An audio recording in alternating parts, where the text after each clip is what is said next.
नमस्कार दोस्तों, मैं हूं शेखर, आपका ऑनलाइन दोस्त। अभी तक हम लोगों ने आईओटी क्या है उसके बारे में लेसन 1 में पूरा पढ़ा है कि आईओटी है क्या, इस्तेमाल क्यों करना है, क्यों हम लोग इस आईओटी के टॉपिक को पढ़ रहे हैं, नाइलिट ने आईओटी को इंक्लूड क्यों करा हुआ है। ये सारे डाउट्स हम लोगों ने लेसन 1 में क्लियर कर डाले हैं। अभी हमारा जो लेसन 2 है, जो सेकंड लेसन शुरू हो रहा है, उस टॉपिक का नाम है थिंग्स एंड कनेक्शन। अगर आप सोच रहे हो, आप प्लान कर रहे हो कि हमें एक डिवाइस बनानी है जो कैसी हो, आईओटी बेस्ड हो, तो थिंग्स मतलब क्या होता है, सामान या वस्तु में। मतलब आपको कोई डिवाइस बनाने के लिए किस किस चीजों की आवश्यकता होगी वो हम लोग पढ़ेंगे थिंग्स के बारे में। एंड मान लो कि आपके पास मदरबोर्ड है, सर्किट बोर्ड है, सब कुछ आपके पास अवेलेबल है। अब उसमें को क्या करना है, कनेक्शन कैसे करना है, यानी आपके पास हार्डवेयर उपलब्ध है, अब उस हार्डवेयर को एक दूसरे से कनेक्ट कैसे कराना है, ये टॉपिक होगा कनेक्शन में। तो थिंग्स एंड कनेक्शन का में इस पूरे टॉपिक में हम लोग यही पढ़ने वाले हैं कि क्या क्या रिक्वायरमेंट है आईओटी डिवाइस को बनाने में। तो चलिए देखते हैं सबसे पहले कंट्रोल सिस्टम के बारे में। कंट्रोल सिस्टम हमारा फर्स्ट टॉपिक है इस लेसन का। कंट्रोल सिस्टम होता क्या है, ऑब्वियस सी बात है कि जब भी आप इन सारी चीजों को पढ़ेंगे या कोई नई डिवाइस बनाने की कोशिश करेंगे तो सबसे पहले आपको एक वर्ड से गुजरना होगा, वो है कंट्रोल सिस्टम। कंट्रोल सिस्टम मतलब कार्य को करने से पहले हम उन सब चीजों को कंट्रोल कैसे करें। मतलब अगर आप देखो, पोल से अगर घर में लाइट का कनेक्शन आप लेके आते हैं तो सबसे पहले आप कंट्रोलर लगाते हैं कि कहीं इतना ज्यादा हाई वोल्टेज की लाइट ना आ जाए जिसकी वजह से डिवाइस जल जाए आपकी। ठीक है, तो कंट्रोलर बहुत आवश्यक है कि अगर कोई भी डिवाइस आप बना रहे हो तो सबसे पहले डिवाइस की एनर्जी को कंट्रोल कैसे करें, इस चीजों को हमें पढ़ना होगा। तो कंट्रोल सिस्टम को वर्किंग के हिसाब से आईओटी में 4 भागों में बांटा गया है। सबसे पहला भाग है मैकेनिकल सिस्टम, दूसरा इलेक्ट्रॉनिक सिस्टम, और तीसरा कंप्यूटर सिस्टम, और चौथा है न्यूमेटिक सिस्टम। इन चारों का मतलब क्या है, अगर हम मैकेनिकल सिस्टम की बात करें तो मैकेनिकल सिस्टम का मतलब उन सारी चीजों से है जो आपको हार्डवेयर से रिलेटेड है, जो मैकेनिकल डिवाइसेस है। जैसे कि हम लोगों ने पहले ही मॉड्यूल में पढ़ा हुआ है कि मैकेनिकल डिवाइस और इलेक्ट्रॉनिक डिवाइस में डिफरेंस क्या है। मैकेनिकल डिवाइस वही डिवाइस होती है जिसको चलाने के लिए, ऑपरेट करने के लिए हमें किसी भी प्रकार की इलेक्ट्रिसिटी की आवश्यकता नहीं होती है, बल्कि वो फ्रिक्शन से चलती है, घर्षण से चलती है। जैसे कि लीवर, अगर आप कोई सरौता इस तरह यूज कर रहे हैं, जनरेटर का जो हैंडल हम लोग यूज करते हैं, हाथों से मार के इसको स्टार्टअप करते हैं, वो ये सारी चीजें मैकेनिकल डिवाइस में काउंट होती है। लेकिन इसका इस्तेमाल हम लोग आईओटी में क्यों करने वाले हैं, तो ऑब्वियस सी बात है कि जैसे मान लो कि आपको एक एसी बनाना है, तो अब आप क्या करोगे, उस एसी को बनाने में जाहिर सी बात है कि आपको स्क्रू से कुछ हार्डवेयर जो आप कसेंगे एक दूसरे में, वहां पर कुछ स्क्रू का पार्ट भी होगा, कोई पेचकस भी आप लगाएंगे। ठीक है, सॉफ्ट में आपको गियर्स भी होंगे, जैसे आप देखो विंग्स ओपन होते हैं और विंग्स बंद होते हैं। ये जो बंद होना और खुलना है, ये हार्डवेयर का पार्ट है। किस चीज का पार्ट है, ये एक हार्डवेयर का पार्ट है। और ये सारी चीजें किस पर सेट होती है, मैकेनिकली सेट होती है।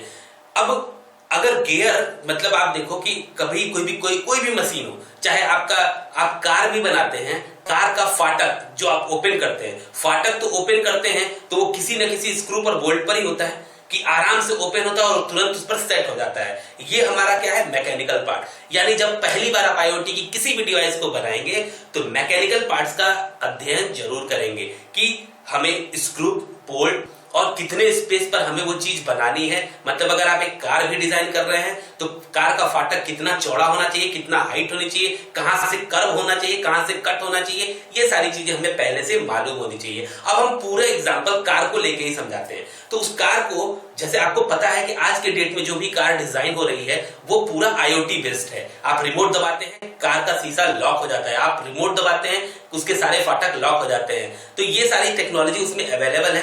मैंने पहले भी नाम दिया था कि इस टेक्नोलॉजी को हम लोग किसकी वजह से पाते हैं, टेस्ला नाम की एक टेक्नोलॉजी है जिसका इस्तेमाल ऑटोमेटिक सिस्टम में किया जाता है। तो जैसे कार है, उसके जो फाटक है उसको हमने बताया कि वो मैकेनिकल है। उसका जो बोनट आप उठा रहे हैं, अगर बोनट है तो बोनट भी तो एकदम सेट होता है कि कहां उठना है और कितने पर जाके बैठना है, ताकि कार का लुक बेहतर। पहले तो बॉडी पे काम हो रहा है ना, तो जब बॉडी पे काम हो रहा है तो वहां कितना कट है, डिग्गी है, वहां पर कितने पर उठना है और कितने पर जाना है, ये सब जो कट होता है, उसका सॉकर्स है, ये सारे कट्स किस पे होते हैं, ये सब मैकेनिकली होते हैं। तो हमें जब भी कंट्रोल सिस्टम पे काम करना होगा तो सबसे पहला किस पर काम करना होगा, मैकेनिकल कंट्रोल सिस्टम पे। दूसरा पार्ट आ जाता है electronic control system. Electronic control system का मतलब, जैसे अब आप देखो अब तो बॉडी का पार्ट हो गया, कितने पर क्या बैठेगा, ठीक है। अब आप जाएंगे कि स्टार्ट, जब आप इग्निशन स्टार्ट करेंगे, इंजन स्टार्ट करते हैं, तो अब आपको क्या चाहिए, सेल्फ स्टार्ट, यानी आपने कार का आपने चाबी लगाई और कितने पॉइंट पर जाकर उसको स्टार्ट होना है, ये भी चीज सेट होती है किसमें, इलेक्ट्रॉनिक डिवाइस में। मतलब इलेक्ट्रॉनिक कंट्रोल सिस्टम में आपके वो सारे सर्किट वाले प्लान आ जाएंगे कि आपने सर्किट का कनेक्शन, अगर मान लो कि आप स्टार्टिंग मार रहे हैं और कहीं से तार कट चुका है, ठीक है, इंजन को स्टार्ट करने से का वायर ही अगर डिस्कनेक्टेड है तो क्या होगा, आप चाबी घुमाते रहो, स्टार्ट ही नहीं होगी। ऐसा होता है कि अगर आपका फ्यूज उड़ गया तो क्या होगा गाड़ी का, वो आप सेल्फ मारते रहो, स्टार्ट होने वाली नहीं है। तो क्यों, क्योंकि कनेक्शन कहीं ना कहीं फॉल्ट है। तो इस कनेक्शन को बेस्ट बनाने के लिए हमें इलेक्ट्रॉनिक कंट्रोल सिस्टम पर पूरा काम करना होता है। हमें ये देखना होता है कि कहीं से कोई वायर ओपन तो नहीं है, कहीं से कोई वायर इतनी भी कमजोर तो नहीं है कि जैसे ही उस पर प्रेशर पड़े वो गल जाए या टूट जाए। तो इन सब चीजों का हमें ध्यान देना होता है। तो दूसरा कंट्रोल सिस्टम कौन सा हो गया, इलेक्ट्रॉनिक कंट्रोल सिस्टम। तीसरा है कंप्यूटराइज सिस्टम। आपको जैसे पता है आज के डेट में कितनी भी सस्ती कार हो, जैसे कि अल्टो वगैरह अगर बहुत सस्ती भी आती है मारुति की 3 लाख से 4 लाख में, तो उसका भी जो स्टार्टिंग सिस्टम है वो कंप्यूटराइज्ड है। अगर 1 से 2 बार या गलत चाबी से आप ओपन करेंगे तो उसका फ्यूज उड़ जाएगा, फिर वो स्टार्ट ही नहीं होगा। फिर उसके लिए आपको कोडिंग करना पड़ता है, फिर आप किसी न किसी इंजीनियर को बुलाएंगे और वो आपकी गाड़ी को स्टार्ट करेगा। जब तक वो कोड पाएगा नहीं, पासवर्ड लॉक होता है, ठीक है। अगर आपको नहीं पता है तो जान लीजिए कि कितनी भी सस्ती गाड़ी हो, वो 2010 के बाद सारी गाड़ियों का स्टार्टिंग सिस्टम किससे था, कंप्यूटराइज्ड है, ठीक है। तो अगर आपने गलत चाबी लगा दी, स्टार्ट नहीं किया, तो वहां का उसका सॉफ्टवेयर उड़ जाता है। और जब सॉफ्टवेयर को जब सॉफ्टवेयर उड़ जाता है तो सीधे कंपनी वाले ही आते हैं और सॉफ्टवेयर को ठीक करते हैं। तो ये आपका कौन सा सिस्टम है, ये आपका कंप्यूटराइज सिस्टम है। तो कंप्यूटर्स का मतलब आपके इन सारी चीजों पर ध्यान देना कि कौन सी चीज टेक्नोलॉजी पर डिपेंडेंट है और कौन सी चीज टेक्नोलॉजी पर डिपेंडेंट नहीं है। अगर किसी लॉक के साथ जबरदस्ती अगर आप करते हैं, या गलत चाबियों का इस्तेमाल करते हैं, या आप गलत डायरेक्शन में चीजों को यूज करते हैं, तो वो चीज ऑटोमेटिक ब्लॉक हो जाएगी। ये किसकी वजह से होता है, क्योंकि आपका वो पूरा सिस्टम किस पे है, कंप्यूटर कंट्रोल सिस्टम। सिस्टम का मतलब होता है कि एनर्जी। तीसरी चीजों पर मतलब आपको ध्यान देना होगा। अगर आप IoT की डिवाइस बना रहे हैं बाहर, जैसे मान लीजिए न्यूमेटिक सिस्टम क्या होता है, आप पहाड़ी पर चढ़ा रहे हो, एक अल्टो जैसी कार को आप पहाड़ी पर चढ़ा रहे हो और वो उतनी ताकत झेल ही नहीं सकता, ठीक है। पता चलेगा कि उसके बॉडी बम्पर सब क्या हो जाएंगे, उड़ जाएंगे। तो ऐसी टेक्नोलॉजी को किस वातावरण में रखना है,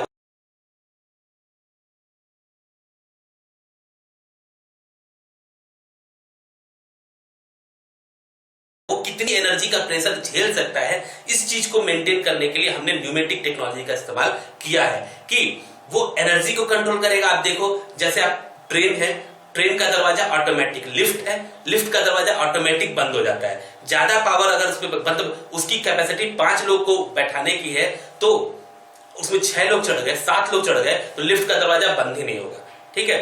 इसी तरह ट्रेन का भी है, जो मेट्रो ट्रेन है वो अचानक बंद होकर एकदम सटीक बैठती है। क्यों, क्योंकि उसको एनर्जी का अंदाजा है कि इतनी एनर्जी पर हमें जाकर वहां पर बंद होना है। ऐसे ही गाड़ियों के भी लॉक है, गाड़ी की भी प्रेशर होता है कि कितने प्रेशर पर, अगर मान लो कि नेचुरली किसी ऐसे, हर गाड़ी अलग अलग जगह पे अलग अलग तरीके से बनाई जाती है।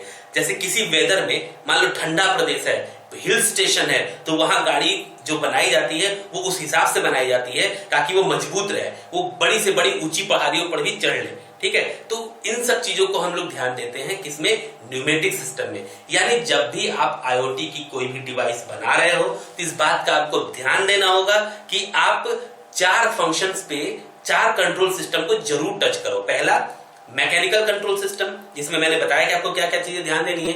दूसरा आपको इलेक्ट्रॉनिक सिस्टम, जिसमें मैंने ये बताया कि कहीं भी कट वायर, इन सब चीजों की कनेक्शन कैसे होंगे उस पर आपको ध्यान देना है कि कहीं प्लस माइनस तो गलत नहीं हो रहा है। अगर प्लस माइनस ही गलत कर दिए, मतलब अगर पॉजिटिव और निगेटिव उल्टा कर दिए तो फॉल्ट हो जाएगा ना। तो इसलिए इलेक्ट्रॉनिक सिस्टम पे ध्यान देना है। थर्ड आपका है कंप्यूटराइज कंट्रोल सिस्टम, यानी कंप्यूटर से अगर आप कंट्रोल कर रहे हैं, रिमोट कंट्रोल से आप कोई चीज एक्सेस कर रहे हैं, तो आपको उन सब चीजों पर ध्यान देना है कि इसका कनेक्शन ठीक ठाक है कि नहीं है। न्यूमेटिक मतलब प्रेशर, एनर्जी प्रेशर जो नेचुरल होती है कि बाहर कितना तापमान है उस हिसाब से ही आप अपने डिवाइस को यूज करें। जैसे आप देखो मोबाइल फोन जब हम लोग रखते हैं और मोबाइल फोन को थोड़ा धूप में रख दो, मोबाइल फोन तो खुद हीट होता है, उसको खुद आप धूप में रख देंगे तो क्या होगा, ब्लास्ट होने का खतरा होता है। कि अगर आप मोबाइल फोन को इतना प्रेशर में डाल दिए, आग के पास ही रख दिए, धूप के पास ही रख के बात कर रहे हैं, तो मोबाइल फोन तो ऑटोमेटिक बैटरी से गर्म हो रहा है, धूप पाएगा और हीट कर जाएगा, तो ब्लास्ट होने का खतरा बढ़ जाता है। इन सब चीजों को हमें फोकस करना है। तो आई होप कि आपको समझ में आ चुका होगा कि ये कंट्रोल सिस्टम में क्या क्या चीजें हम लोग टच करने वाले हैं। Things and connection.